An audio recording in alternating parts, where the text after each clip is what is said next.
Welcome to Sound Bites, hosted by registered dietitian nutritionist Melissa Joy Dobbins. Let's delve into the science, the psychology, and the strategies behind good food and nutrition.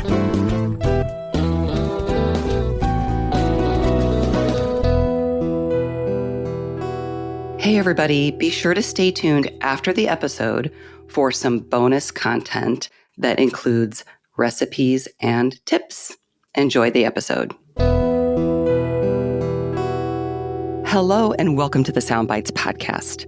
Today's episode is about solving the dinner dilemma without the drive-thru. If you've listened to my show before, you're probably familiar with my Do More with Dinner initiative. And the MORE stands for Make Ordinary Rituals Extraordinary. I started this a few years ago, actually more than a few years ago, it was 2016. And in the years since, I have continued to do more by spending more or less time in the kitchen, depending on my goal for that week. I've tried meal prep kits, cooking with my kids and family.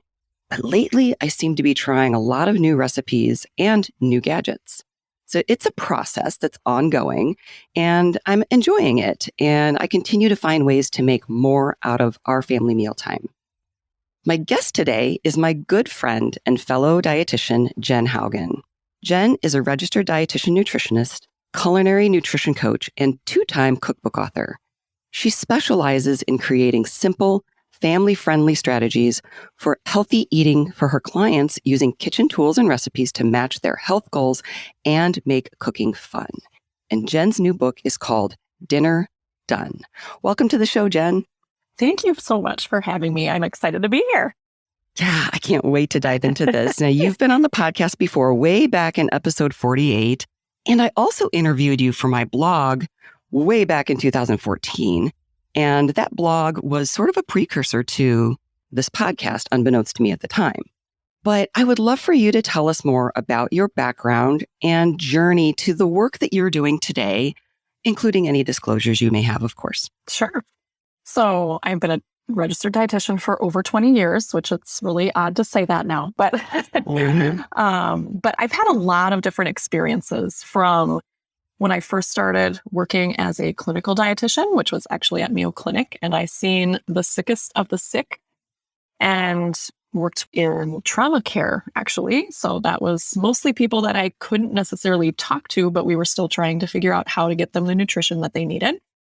Then after a few years of that, I started having children and had two of them, and I wanted to be home more, or at least closer to them, because working an hour away was a little bit much. Mm-hmm. So then took a job actually as a supermarket dietitian. Mm-hmm. And that was really fun. And it actually allowed me to really blossom into things that I really love doing. And so I taught a lot of cooking classes there, did a weekly television segment, and also did a lot with kids cooking and also kids gardening. So that was a lot of fun. Then I like variety, so I had to change again. And then I became actually I mainly menu planned for the local school district in the food service office. And that was actually at the point where I just wanted a little bit something lower key. But then as I got into that, I also missed the interaction of just teaching and helping people. So that's where I decided to become a pampered chef consultant and be able to just have that interaction of teaching people more about cooking and food and how they could just make really good, delicious recipes for their families.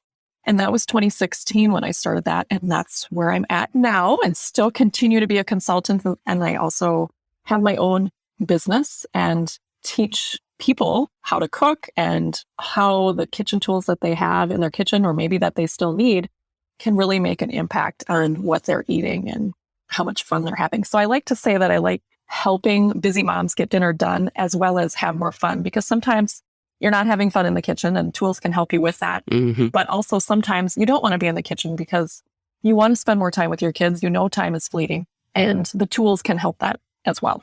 Exactly. So that's where I am today, and it's really fun, and I get to work from home, which is really good too.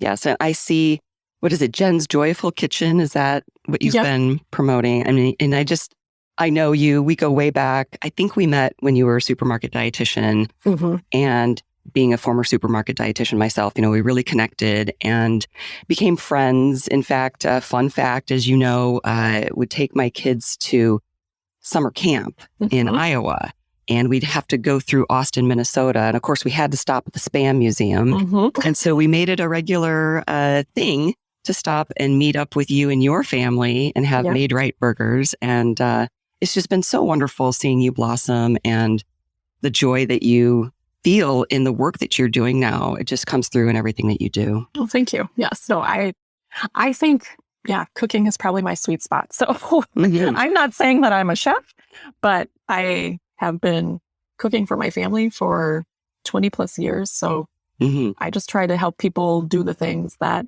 they want to do more of, whether that's cooking more or maybe spending more time with their family. So still have a healthy meal, but get back to the other things too. So exactly. And that's such a great fit for my Do More with Dinner initiative. And I've mentioned this on the podcast recently. I'm in the process of revising and pretty much overhauling my free Do More with Dinner resource kit. And it's probably going to take some time because I have some big ideas for it. But listeners, stay tuned because I'm really excited about what I'm going to be putting into that new free resource. But your new book, Dinner Done. Well, before I say that, I got to tell you, you say you're not a chef, but I love your recipes. And way back in, I did a TV segment about Soup Month. And I'm a big soup fan. I love soup. This was back in 2017. And I reached out to you to say, hey, do you have any recipes that I could use in this TV segment? And you gave me a lasagna soup recipe. So combining two of my favorite things, lasagna and soup, and it's so good. And it's so easy. You are really good at what you do.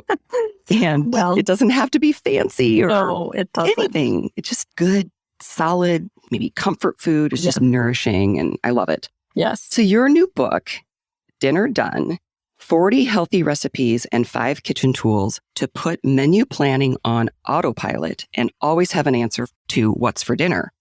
And the autopilot, I love that because I feel like whether it's exercise or nutrition or cooking or even just family stuff, we kind of struggle. I struggle between being mindful and planning and just falling back onto what's autopilot. And so I talk about this a lot on the podcast. Can we get healthier habits to become that autopilot? So I love that. Yeah. So tell us the story about how this new book came about. By the way, you're an excellent writer. I loved your other book. You want to mention your other book real quick, The Mom's Guide to a Nourishing Garden. Yep, The Mom's Guide to a Nourishing Garden. So that's all about gardening for moms, but not for mom necessarily to do it herself, but to include her kids. But also there's a story of self-care in there as well. So yeah, you're an excellent writer. I mean, I could just hear you talking because I know you when I read your writing. You share some really personal side to, your family life, and it's just so relatable. So now tell us the story about how the book came about.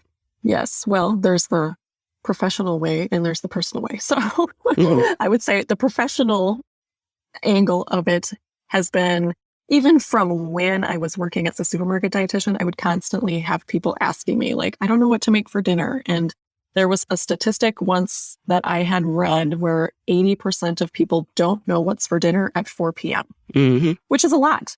Yeah, I'm one of them. Yeah. And what happens when you don't know what's for dinner? Well, let's order out pizza or let's go through the drive-thru or, you start making these seemingly small decisions, but they can really take a toll on lots of different things, whether that's in your health or connecting with your family and all those different things. So for years, I've heard that. And as a pampered chef consultant too, people will say, well, I have certain tools, but I don't know how to use them, or they are sitting on the shelf. And yet I'm so busy. And, there's just all these things, all these pressures. And a lot of people also have decision fatigue after the whole day. And I think someone yesterday even just told me, we make thousands of decisions every single day. They might seem small, but they all add up and they take mental energy.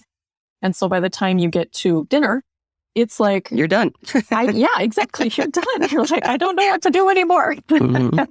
So that idea had been breeding in my mind because as a dietitian who had always loved recipes and being in the kitchen, and then pairing that with tools that I knew changed my entire way I cook in the kitchen. I used to stand at the stovetop and make something as simple as spaghetti, but it would take like 3 pans, one for the noodles, one for the meat, one for the sauce. You got to sit there and babysit it. And you realize that still takes time, even though that's a simple meal. But then the pressure cooker came into my life, the electric one, and it changed everything. And I put it all in there and I don't have to watch it. And it cooked in a 5-minute pressure cooking time. And I'm like, okay, everybody needs to do this. Every busy mom, at least, that is always, having that hairy hour of dinner time. So that's where things came to fruition of starting with the book. But otherwise, the personal reason for the book is last summer, we took our son to college, and he's 1,000 miles away, and it's a military academy. And so what that involved is a major transition and change in my life.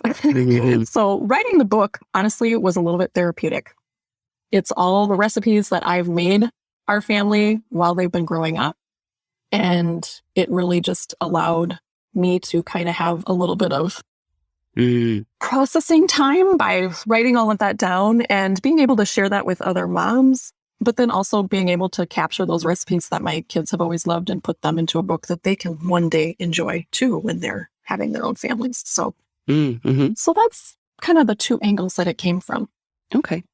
We're going to talk about what's in the book, but I have to tell you, it's so interesting you brought up spaghetti, because I have said this on the podcast before. Our go-to fallback recipe when it's like, oh, what's for dinner? I forgot to thaw out some meat. We just need to find something quick and easy, is spaghetti, boiling pasta on the stove, getting the frozen meatballs out of the freezer, heating up some marinara sauce. We probably do that at least once a week, and my family loves it.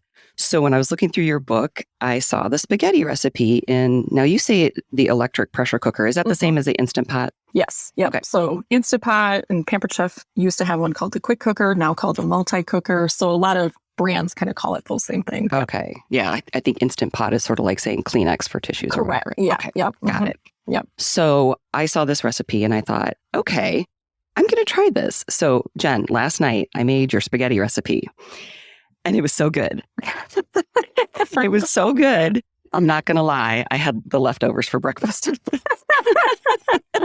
So it was really easy and so delicious and simple. And I'm not surprised because, like I said, I've tried some of your recipes before and they turn out. And I have to say, I don't want to throw any of my colleagues under the bus, but sometimes I'm like, did you test this recipe? So there are certain people like you and my good friend Toby Amador, who's been on the podcast before. Her recipes always turn out, and I love those. I've really been getting into she has so many cookbooks, but she has one. It's the best rotisserie chicken cookbook, and I've really been getting into that one. Yeah. Anyway, I digress. But let's talk about what people can find in the book, because it's very interactive. You have this Mom's Forever dinner plan that I want you to tell us about, and like this kitchen quiz. And so it's really a process. It's not just a cookbook. It's helping people figure out what their forever dinner plan is. So walk us through the Mom's Forever dinner plan and this kitchen quiz. Sure. So the forever dinner plan is meant to really just take, and a pun intended here, take things off your plate. So you don't have to think about a meal plan, even though I enjoy menu planning. So that's probably why I have this part of my book, but not everybody does. In fact, I would say most people do not. Right. So the forever dinner plan is simply a strategy of menu planning that allows you to repeat the cycle, but also base it on your lifestyle. So when I was actually a school dietitian and I was doing the menu planning there, we used a cycle menu. And I planned that all out, and every 4 weeks it rotated, and we were just back to the, first week, second week, third week, fourth week, rotate back to first. So the same concept applies. A lot of times we think we have to make things so difficult for ourselves, but we don't. It can be simple, and simple is oftentimes more sweet anyway. It allows you to have that lifestyle you really want. So in the course of the forever dinner plan, it's asking moms or dads or whoever's the cook in the family, which night is the busiest night? then that is the one that you want to match up with your pressure cooker night, because that's going to get dinner done super fast, faster than you can even think of. Mm-hmm. And no babysitting the pot either. Mm-hmm. And then, which night are you just like, you know what, I am done. I'm out of energy for the week. Then that is air fryer night. And a lot of times we think of air fryer as, oh, I'm going to get the, frozen things out of the grocery store. And, once in a while, those things are probably going to happen. Like French fries and tater tots. Yeah, French fries, tater tots, chicken nuggets, those types of things. But you can do those different things at home, and they can also be very quick and easy too. And healthy. And healthy, exactly. Yep. So I have this strategy of 5 different lifestyle perspectives, I would say. Your busiest night, your longest day, your day when you're out of energy, your day you normally would just stop and grab something from the drive-through. And then I also believe every family needs a family night. So somehow integrating that, for us, it tended to be on Friday nights. And that is then a whole chapter dedicated to pizza. So each of these nights has a chapter to go with it. So for busy nights, the pressure cooking recipes, that's all in one chapter. Then there's a one-pot meal chapter. There's a grill and griddle chapter for when you normally eat out. The out of energy chapter is the air fryer recipes, and then family night is pizza. So trying to give variety, but also really using the tools to your advantage. So, if someone has their lawn, they're never going to go outside and start cutting their lawn with a scissor because it's going to take too long. So instead, get that lawnmower out and do it so it's super fast. And the same thing applies in the kitchen. Absolutely. Yeah. So the kitchen quiz, I went through that, and, it's like, what tool do you use most often? Mm-hmm. Thinking about, how often do you eat out for dinner and what types of things you like, because you say, hey, you can take your favorite restaurant food and make it yourself. And we all know, even if you make something indulgent at home, it's going to be healthier than what you get in a restaurant typically. Exactly. So I love that. So you've got the kitchen quiz, and then you've got this sort of structure that you've explained, like, okay, what night is busy and you're tired or whatever. And you match up, like you said, the different tools. Mm-hmm. And it's this framework that you can just work off of. And then you've got recipes for each, like you said, each chapter has, okay, you've got the pressure cooker recipes, you've got the griddle recipes. Mm-hmm. One of the questions that I had, and like I said, I just picked the spaghetti. I flagged so many of these recipes, like, okay, this looks good. But one of the first things I thought when I was looking through this, actually, you asked me, what's your favorite kitchen tools? Well, it's not the air fryer or the Instant Pot, because I've tried all these recipes and I don't get it. But you're going to help me with that, because already the spaghetti, I get it. It works. Yes. There's just been a couple of things, like I've tried an Instant Pot mac and cheese. I get it. That works. That's good. Mm-hmm. But I've tried other things that either they didn't taste great, or it was such a small amount in the Instant Pot. I guess I could do that for just a quick night thing. But when I make corned beef and cabbage or my stews and soups, I like to make double, triple batches. And so it's just not going to fit in the Instant Pot. Mm-hmm. But the air fryer, I get it for things like tater tots and French fries. And I've tried to do air fryer avocado. And I don't know, there's the coating and everything. It just doesn't taste good. Mm-hmm. But I love making boneless pork chops in the air fryer. That works for me. Mm-hmm. And one of the things that I would love, and you talk about this in your book, with that Instant Pot, I want to throw in some frozen chicken breasts, because one of my biggest problems, and you also asked me this, is what's my biggest dinner dilemma? And it's forgetting to thaw chicken or meat ahead of time. So I know there's at least one recipe where you actually call out, yes, you can even use frozen chicken breasts for that. So can you speak to that a little bit? Because that's where I'm struggling. And that's where I think a lot of people could really benefit. Yeah. So I think that's one of the best things about the pressure cooker, is that it does allow you the grace of not having to thaw necessarily. Like, oh my goodness, I totally forgot to do that. It's okay.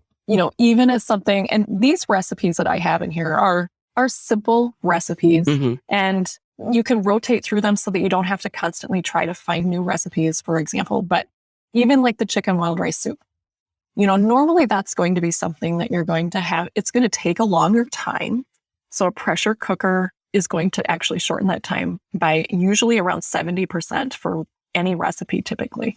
And the recipes that I have in my book are meant to be more like, you put the stuff in, put the foods in, and then it's going to cook, and then you're done.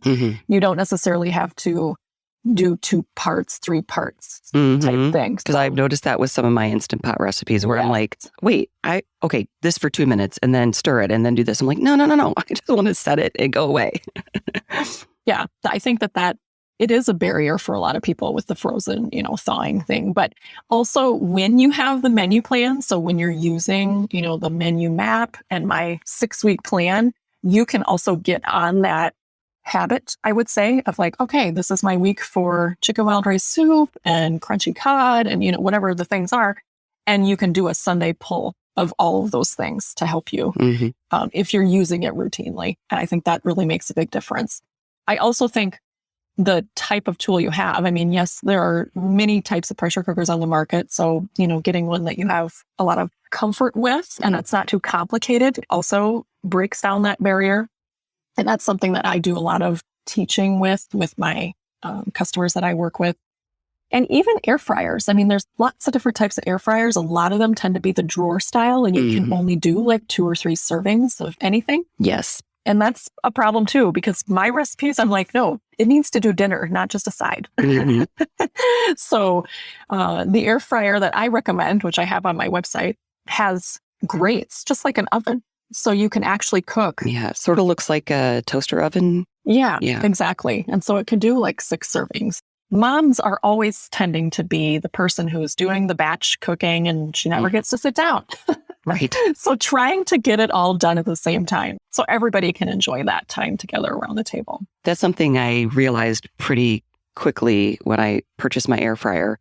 I have the drawer kind. And I'm looking at some of these recipes.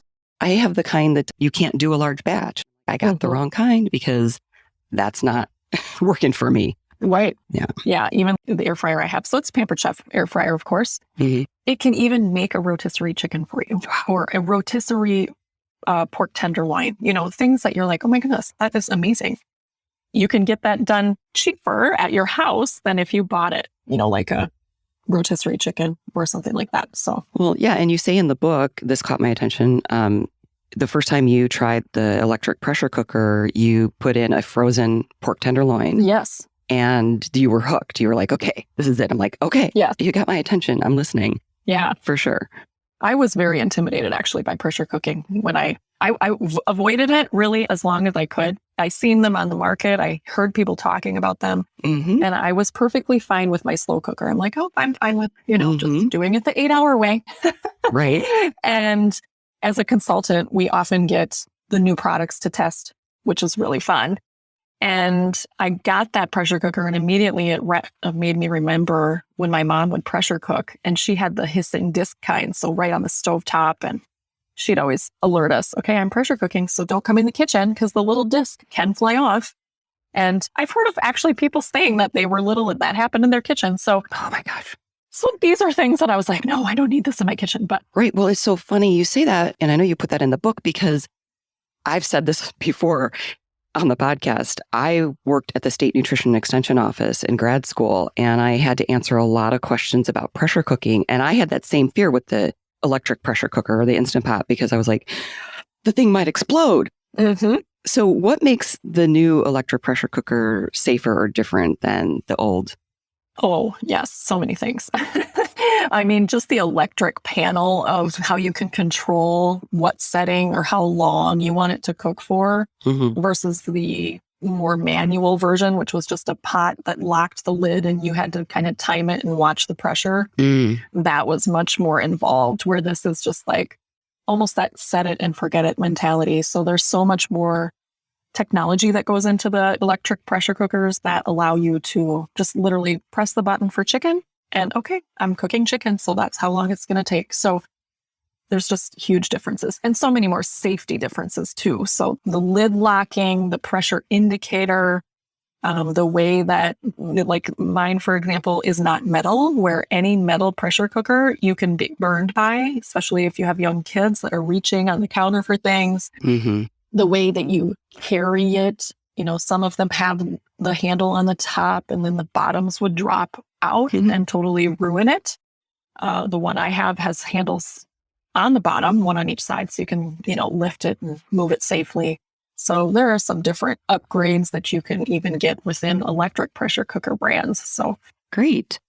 So tell us about some of your favorite recipes in the book. I mean, I know they're all your family favorites, but I'm looking for what's the next one? Of course, I have, some of the pages flagged, but Sure. maybe just to kind of get our listeners a little excited about what's in it. Yeah, there's so many good ones. I mean, right now, I would say a good one to try would be creamy chicken pesto pasta. It's delicious. That was probably my next one. Yeah.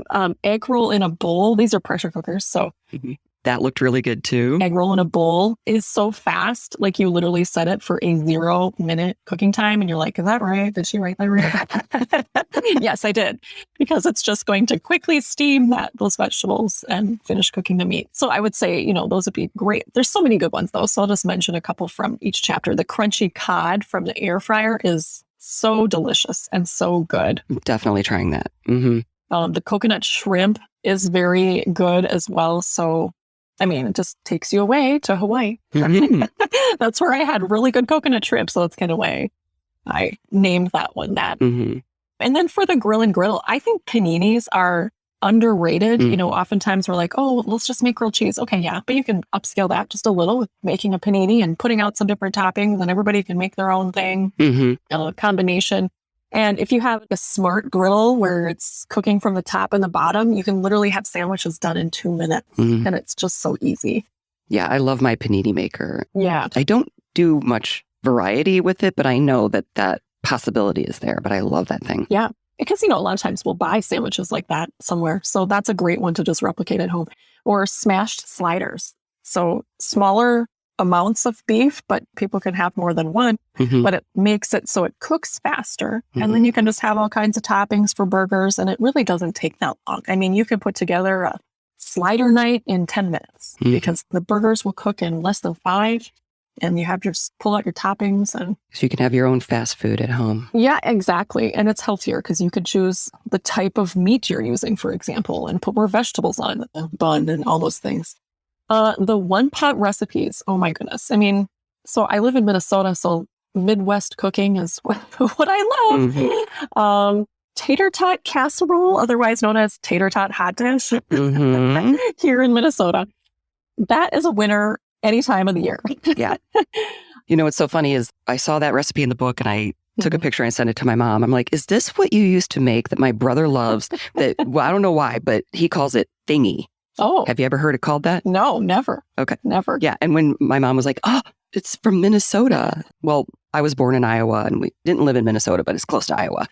Yeah. Just a total Midwestern dish for sure. Yeah. And barbecues would be something similar to that. So most people call barbecues sloppy joes, but we've always called them barbecues. My mom, this is the way my mom has always made them. And so I've made them, my kids, I mean, when my son is home, can you make barbecues? So they request it. Chicken pot pie, all those different things. Yeah, I'm definitely doing that one too. Yeah, yeah.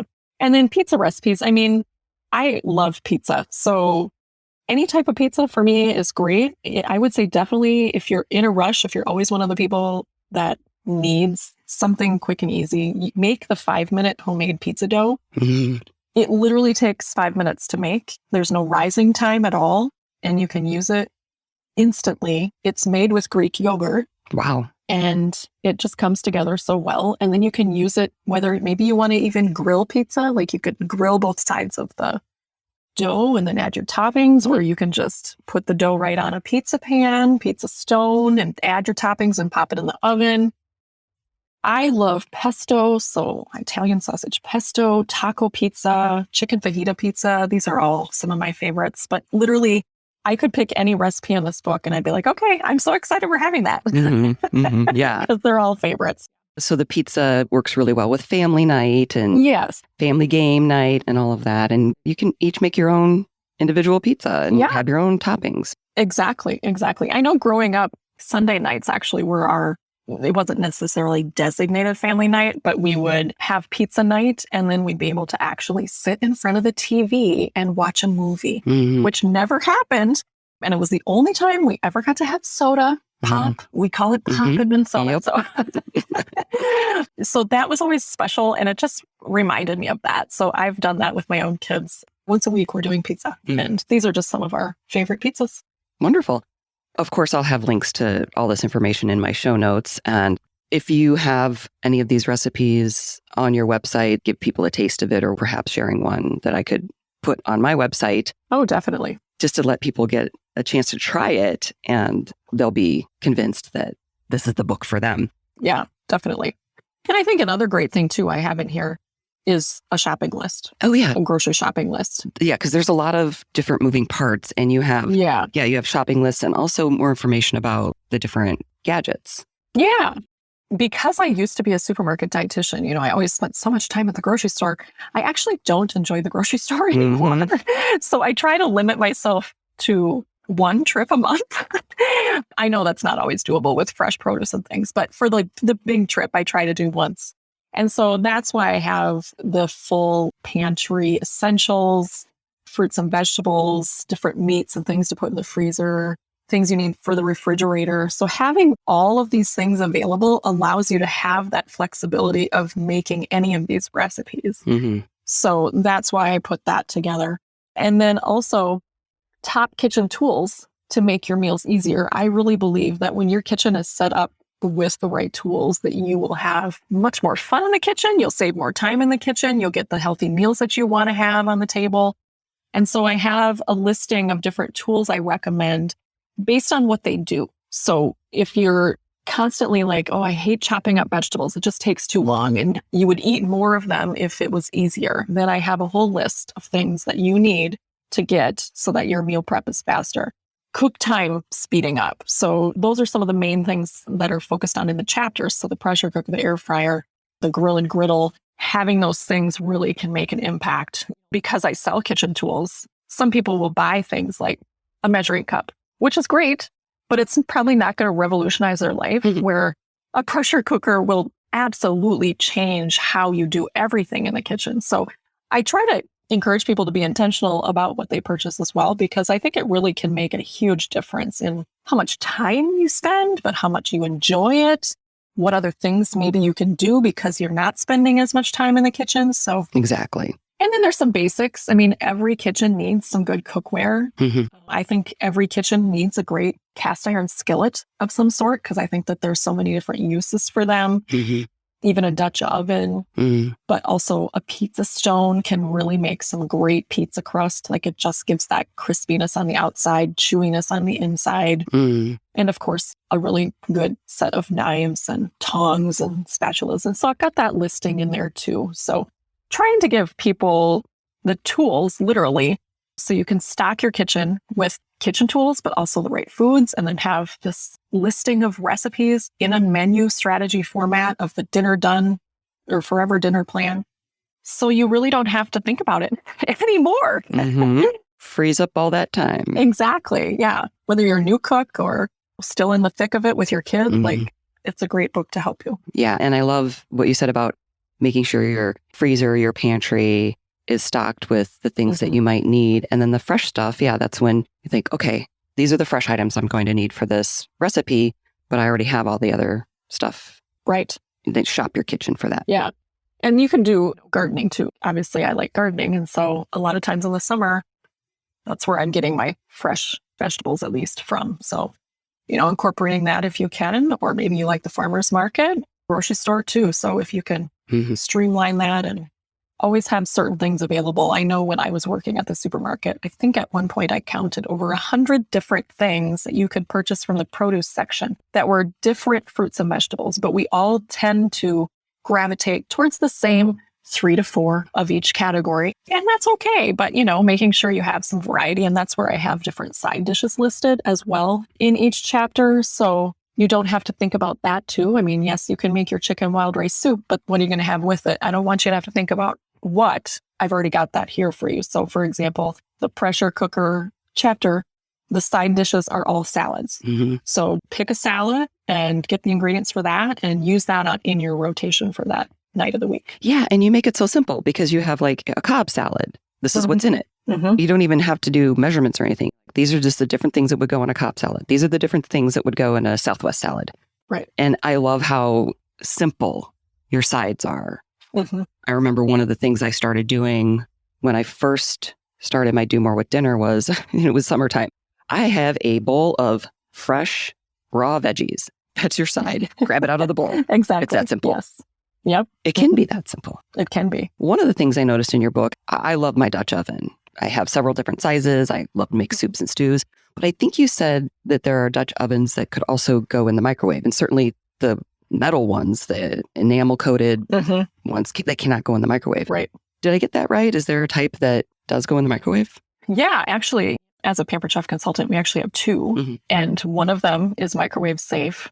That one actually is called a rock crock. Okay. So it's actually made from clay and it's then glazed. So it can go on all heat sources in your kitchen and even on the grill, in the microwave, on the stovetop, in the oven, under the broiler, and on the grill. It is a very versatile piece of cookware. So if people are, I don't have a lot of room in my kitchen and I just want one piece of cookware, that is a great piece because it's super flexible in how you use it. And then, yes, the metal ones, they're made from enamel and cast iron. They can go on the stovetop, but also in the oven. So it just depends on, what kind of one you have and how much storage you have in your kitchen. But there's a place for definitely having a Dutch oven. Okay. I've never heard of that. So that's really cool. And by the way, your recipes do have the nutrition information, which is also really nice. Thank you for doing that. Yes. Yes. I had to as a dietitian. Some don't. Just saying. Exactly. Yes. Now, of course, like I said, I'm a fan of your recipes. And you say in the book, when your son was home, there really weren't any leftovers. But I just have to ask you, do you have any tips or ideas to share with us? Like, how do leftovers fit into this whole meal planning strategy? Yeah. And especially if you're transitioning with kids and some of them are out of the house, it is a different cooking experience because you're so used to making more. So leftovers. So you mentioned you ate spaghetti for breakfast, didn't you? And if it did, it was so good. Yes. And I tend to do that myself. So if there's leftover whatever from dinner, I think those are great servings. Perhaps for some people could be breakfast, but even more so probably lunch. Having that as a routine where you don't have to worry about packing a lunch, you have the leftovers. So the recipes that I have in the book are typically serving 4 to 6. So if you have less than that in your family, then yes, you'll have a few leftovers, but it also makes for easy cooking for lunch. So. Yeah, I noticed that difference. My daughter just graduated from college. So about 4 years ago when she went off to college, all of a sudden we had leftovers where we might not have had them before. But now my son, who's in 8th grade, he's growing boy. Yes. We're having fewer leftovers, but we still do have some. Yeah, he's making up the difference. Yeah. But my husband and I are eating less and less and less. So it's, I don't know. Yeah, it's a transition. So yeah, I mean, another thing you can do is half the recipe, So sometimes when I'm making the 5-minute pizza dough, for example, I'll just cut it in half. And if it's just for my husband and I, then I save the half portion and put the dough in the fridge and just use the other half to make the pizza. So it's things like that you can do to pare down a little bit too.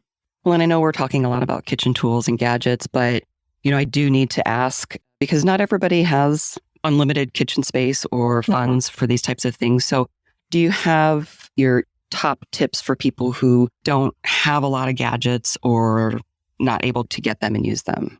Yeah. I mean, there are some basic things that I would definitely recommend a person have: a cutting board, a knife, a good pan. And I would say a pan that can be used in a versatile way so that you don't have to have 10 pans then, but perhaps you have 1 pan or maybe 2 pans. Like a Dutch oven would be a great one. And then also like a skillet so that you have both of those options.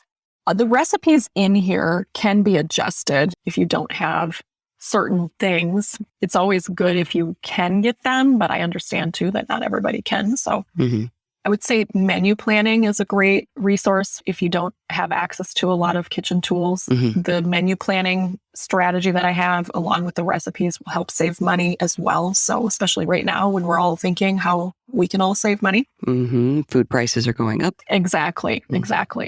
So yeah, I mean, I think there's just some basic things and you can find some good quality tools in different places.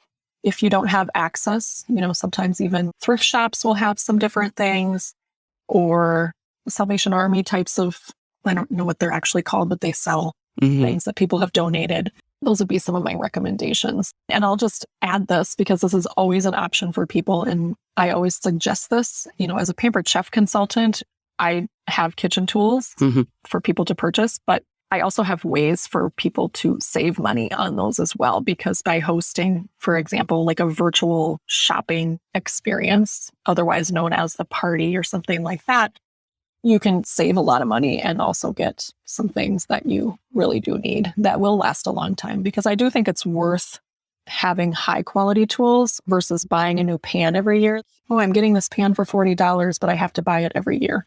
You're going to spend more money doing that than if you got a pan that actually is very high quality, lasts a long time, and maybe you only have to buy one. So yeah, I always like helping people figure out what are the absolute things they need to have. And I think that's where having that kitchen assessment or kitchen quiz that I shared. That helps you figure out. Yeah, helps you figure out what you really do need. And might be worth investing in. And I don't know if grocery stores still do this, but one of my favorite pans I got with, it wasn't coupons, but you collect these stamps or whatever. And I got this awesome free pan from the grocery store. Yeah. Are there any tools or gadgets that you feel are sort of underappreciated, or you're surprised that more people would really benefit if they knew about this? Well, I would probably really strongly say the 5 things that I share in my book. Sometimes people look at them as like, oh, it's too expensive to buy a pressure cooker, but the amount of time it saves and the amount of money it saves you from not going to the drive-through or going out all the time is tremendously huge.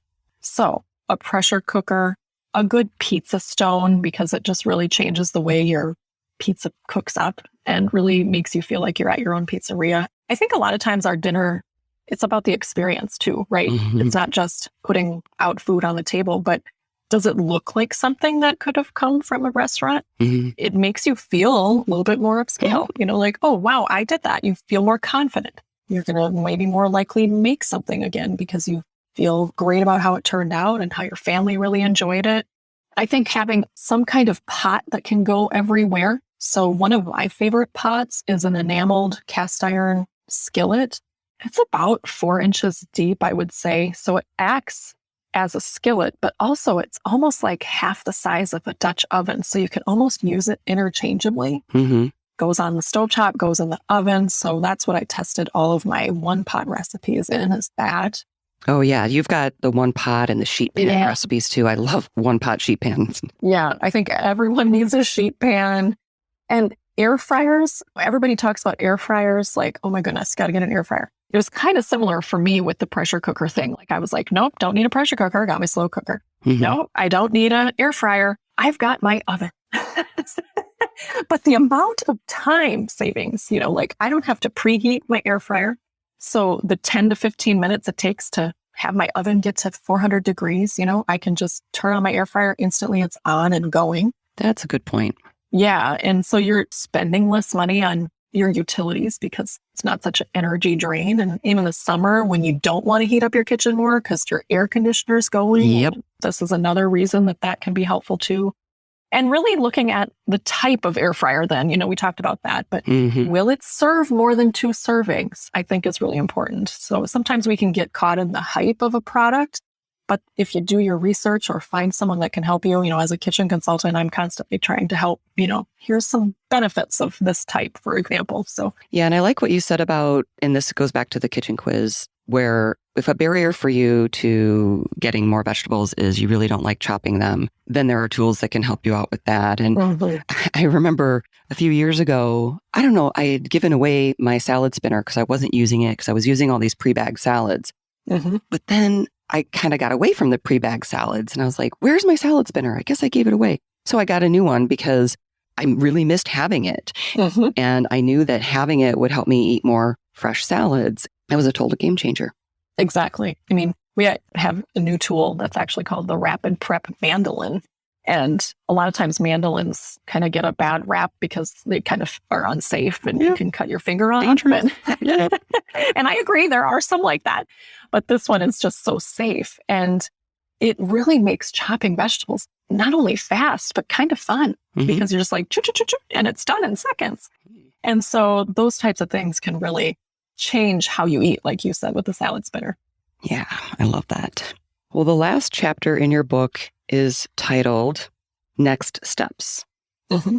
Talk to me about this, because this is where I almost started crying, because you're talking about the kids growing up and moving on and cherishing that time with your family. But there's also some nice takeaways with regard to, start with picking one tool and make those 5 dinners and how that can give you confidence and so on. So tell us about this last chapter and, of course, where people can find more information. So the last chapter, I think when I wrote it, I was crying because I remember there was, some tears shed. And, one thing that I remember is from kindergarten on, I had this scrapbook and there was always this one line in there that always said, well, what do you want to be when you grow up? I don't know if you had something like that, but every time I was asked that question in this same book, and I'd fill it out every year because my mom would make me, I'd put, I want to be a mother. I want to be a mother. And so that was what I wanted to be. And then I was fortunate enough and blessed enough to become a mother. And when my son left, I felt like a part of me left too. And so trying to figure out your purpose again, even though my daughter is still at home too, but it feels like you lose half yourself. So that's where this chapter came in, and trying to figure out what can you do next? So what are those next steps? So enjoying all those moments, even when your family is busy and you feel like things are chaotic. That's why I wanted to write this book, so that families can still enjoy each other, make those memories as long as they can, because quickly enough, people move out of the house. Goes fast. They move out of the house and they start their life, and it's just totally different. And one thing as moms, maybe you want to improve things. Maybe you didn't have time to do those things when you were in the thick of things raising children. So that's where this can help as well. So you can develop that confidence in the kitchen, pick a tool. And I know you mentioned at the beginning how you were kind of having fun with trying new gadgets. And I think that is part of the things that we can do, and, maybe develop a new hobby or develop a new skill or learn more about something. It makes life more interesting. It makes cooking more fun. Perhaps you even start cooking with your spouse. So it's just something that you can do. And, once you get comfortable, if you've never used a pressure cooker, then yes, I would definitely recommend just go to that chapter, pick out 5 recipes, and just make it a whole week of pressure cooking. Especially if you have one, it's just sitting on the shelf and you don't use it, you're intimidated by it. The recipes that I share are easy and they're delicious. And that's what I hope people do, is get that off the shelf, because it really can make such a huge difference and an impact in your life. I also have a dinner done planner. Oh, right.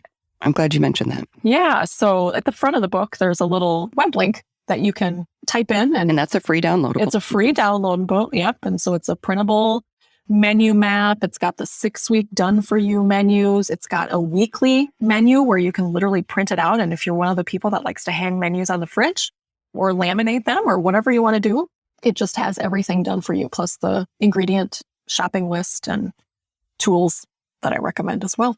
Yeah. And it's so helpful because even though I've been trying new recipes, I do have a little bit more bandwidth to do that now, but I still get frustrated when I spent a lot of time looking for this and I tried this recipe and it didn't turn out. And so I just love that yours taste good. They are easy. They're tried and true. They're your family favorites. And that's where I want to go right now. I just want to go to something that is pretty much a sure thing. Yes. And could become one of our family favorites and in that regular rotation. Exactly. That's my wish and hope for people, is just to enjoy the recipes that I've prepared, and hopefully they can bring enjoyment to their families as well. And thank you for mentioning that free downloadable. We'll link to that as well, because it accompanies the book. And again, if people don't even have the book yet, they can still get a feel for how they would use this. Meal planning, like you said, most people don't enjoy it. I don't enjoy it. I've done it, but then like anything else, you just kind of get tired of it and you just go back to your autopilot. So I really love this framework or structure that you don't have to start over anew every week with, okay, you still look at your schedule, might change from week to week as far as what night is busy or when you would be going out to a restaurant or whatever, but it's dinner done. You do this, you don't have to keep redoing it. Exactly. Keep going with the cycle. Well, thank you for sharing all this information and inspiration with us. Is there anything else that you wanted to share about the book or gadgets or recipes? Well, if anyone is interested in things that I recommend, you can come to my website, and I'm also accessible on social media too. So if you have specific questions, you can definitely reach out to me there. And I always like hearing from people too. It's funny because some people I know that have gotten the book, and there's a lot of people I don't know that have gotten the book, but it's fun to hear from people. I'll have people text me and say, "Oh my goodness, I made this recipe. It was so good." It's almost like, "Oh, I'm so glad." Super, I guess, validating, but also nice that people are actually using the book. I don't want it to just sit on the shelf. Right. It's basically kind of like a cookbook, workbook. So It is. It is. I love that. And your website is jenhaugen.com. And like you said, you're on social media, Facebook, Instagram, even YouTube. I have to check that out. I don't think I've gone to your YouTube channel. I have to subscribe. Yes, but I do recipe videos there, so you can see different tools in action too and get some tips for those too. Awesome. Well, I'll have all those links in my show notes. But thank you so much, Jen. It's been great connecting with you. I have been so inspired and excited for you with this new book and everything that you're doing. Thank you so much. I am so excited that we got to talk today, and it's been fun to share these stories with you. Yeah. And your son's doing well. Yes. So he just finished his first year. And hard to believe.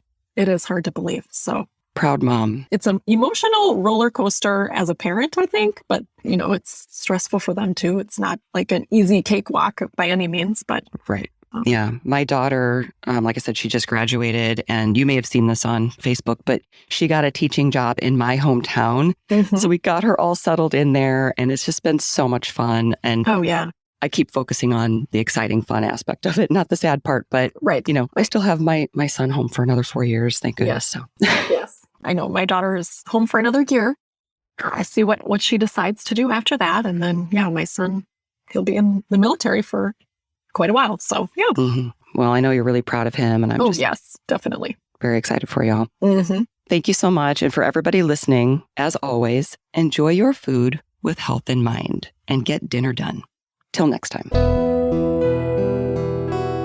Hey, everybody. Thank you for staying tuned. I hope you enjoyed this episode and are inspired to do more with dinner and with meal planning. So first of all, I wanted to share that Jen is giving away one free copy of her book, Dinner Done, to one lucky winner. To enter, all you need to do is post about the episode on social media with a link to the episode, which is soundbitesrd.com/221. You can post on Instagram, Twitter, LinkedIn, or Facebook, and be sure to tag me and Jen.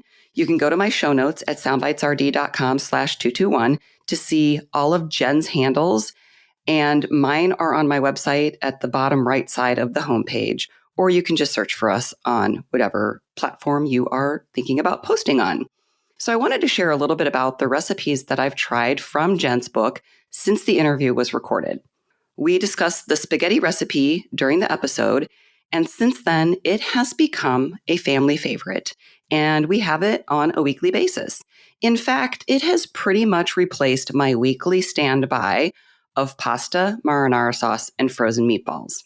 And it's actually healthier because I use lean ground beef, which has less fat, saturated fat, and calories, and more protein than the frozen meatballs. The recipe only has 5 ingredients, and like Jen said, it's all in one pot instead of one pot for the marinara sauce, one for the pasta, and one for the meatballs. And I'm really excited to tell you that Jen is letting me share this recipe on my website in the show notes, so check it out and let me know what you think. So the spaghetti is by far my favorite recipe so far, but another one that I've made several times and will continue to make often is the crunchy cod, and that's made in the air fryer. It's so much easier than other fish recipes I've tried in the air fryer, and it tastes great. It's simple, it's easy, and it will definitely help make it easier for my family to eat fish more often. And we should aim for eating fish or seafood at least twice a week. And we still have some fish in our freezer from our fishing trip to Alaska last summer, so I'm excited to have this simple go-to recipe. Another recipe that will be a regular for us, I've only made it once, but it was so simple and tastes great. It's the mac and cheese in the pressure cooker. I had already found an Instant Pot mac and cheese that my family enjoyed, and we made it on a regular basis for the past couple of years. But this one is easier, it's simpler, and it tastes better. And it actually uses half the cheese of that other recipe, so you're saving fat, saturated fat, and calories, and it just tastes great. So those are 3 of my favorites so far. I've actually made 9 recipes from Jen's book, and I think that has to be a record for me for the number of recipes I've made from any cookbook my whole entire life. The others that I've made are the creamy chicken pesto pasta, egg roll in a bowl. Both of those are pressure cooker recipes. I've made the crispy chicken tenders, which is an air fryer recipe, and chicken pot pie and tater tot casserole, which are both one-pot recipes. I haven't tried her pizza recipes yet, but I'm definitely going to try the pizza dough because if it's that easy and that good, then I'm sure we will make it often. I also haven't tried any of her sheet pan dinners or soups, but I definitely will. Now, if you don't have the Pampered Chef appliances, and I do not, then you may need to adjust some of the instructions to your appliance. For example, Jen's crunchy cod recipe says to set the air fryer to roast, but my Ninja air fryer doesn't have that setting. So I just looked up the time and temperature that my appliance suggests for fish and ended up setting it to 390 degrees for 8 minutes or until the fish is at 145 degrees. And it turned out perfectly. Another example is when I made the egg roll in a bowl, I used the saute setting on my Instant Pot instead of the sear setting that she recommends. Now, one more tip, and this goes for any Instant Pot or electric pressure cooker recipe that cooks pasta. Many times when you release the valve, it splatters pasta water everywhere. So I read online that you should just let the pot rest before you open the valve. Now, that may mean that the pasta is cooking quite a bit longer, so you may need to adjust your recipe as needed to a shorter cooking time. But I'm guessing you're like me and you don't want starchy pasta water all over your kitchen. So if you don't have a pressure cooker or an air fryer or the griddle, you might want to consider getting the Pampered Chef version. Do some comparison shopping, see what you think. And for the air fryer, regardless of the brand that you choose, I definitely suggest getting one of the larger ones and not the smaller basket kind like I have. Because if you do like the air fryer, you'll be able to do so much more with the larger one. So thanks again for tuning into this bonus content. Let me know if you try any of these recipes or tips. Post on social media and tag me. I'm at Melissa Joy RD on Twitter and Instagram. And I'm also on Facebook and LinkedIn. And you could also use the hashtag #DoMoreWithDinner. And be sure to stay tuned for my free Do More with Dinner resource kit that I'm still working on revising. I'll be including recipes and tips in the kit along with links to my favorite resources. You can get the one that I have right now, but keep an eye out for the revised version. Thanks again for tuning into my podcast. It is a pleasure to share this information with you, and I hope you find it helpful. Take care. For more information, visit soundbitesrd.com. Music by Dave Burke, produced by Jag in Detroit Podcasts.